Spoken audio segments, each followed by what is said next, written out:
你好，歡迎收睇深切治療部 ICU 導覽短片。完成手術之後，你會被安排轉送去 ICU， 繼續接受密切監察同照顧。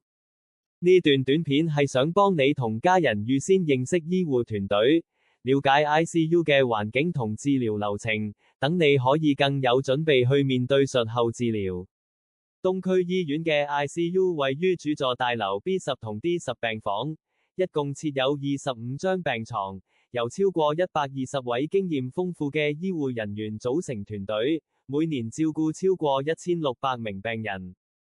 ICU 係病人手術後康復嘅重要階段，病人會喺儀器嘅支援下，接受緊密監察同護理。一般嚟講，一位護士會照顧1至2位病人。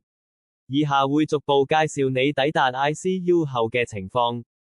手術完成後，我哋會喺手術室接手照顧你，並安排轉送到 ICU。原病房嘅同事亦會通知你嘅家屬你轉到病房。到達後，我哋會為你接駁儀器，並進行身體評估同化驗。請預先選定家屬作為主要聯絡人，以便我們更新病情。家屬可在候訪室等候，待你完成初步檢查後可進行短暫探訪。我哋亦會提供病房資料單張俾家屬參考。病人嘅日常物品可於地下便利店或復康店購買。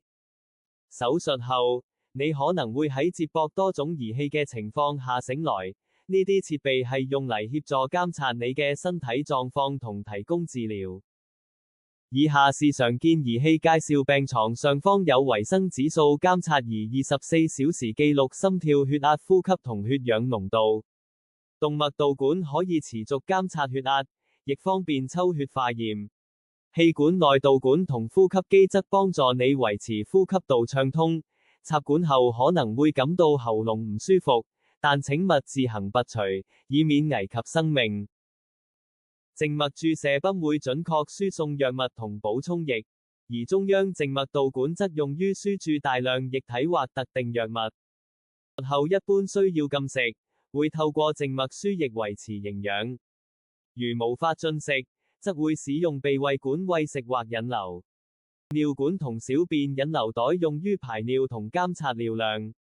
抗血栓壓力泵則促進下肢血液循環，預防因臥床引致嘅血栓。術後初期建議留床休息，如需協助可按叫人中。我哋明白儀器可能會令你唔舒服，但請唔好自行拔除。如有需要，會使用保護性約束，並持續觀察你嘅情況，定時評估是否仍然需要使用。手術之後，你可能會覺得傷口有啲痛楚，醫生會開止痛藥，幫你舒緩不適。常見的止痛方式包括口服止痛藥、注射止痛針、病人自控止痛 PCA 以及腦硬膜外止痛。手術後，醫生可能會喺傷口位置放置引流導管，目的是排走膿血或其他體液。根據唔同手術類型，引流方法亦有所不同，例如腦神經外科會使用外置脊髓引流。腹部手術常用腹腔引流喉或鼻胃喉，腸造口手術則會將腸道拉出腹壁形成造口，排出糞便。至於骨科同耳鼻喉科手術，就會使用專門設計嘅引流裝置。以下係你喺 ICU 嘅日常流程，我哋會協助你進行口腔清潔同身體護理，亦會定時幫你更換臥姿，減少局部壓力，預防壓瘡形成。醫生會喺早上同下午或晚上巡訪，每日設有2個指定家屬探訪時段。如有需要，家屬亦可以喺探訪時提出與醫生面談嘅要求。喺 ICU， 你可能會聽到儀器提示聲，例如監察器或呼吸機。呢啲聲音幫助即時了解你身體狀況，我們會妥善處理，確保你獲得適切的照顧。手術後，因為插咗氣管導管，你可能暫時無法發聲。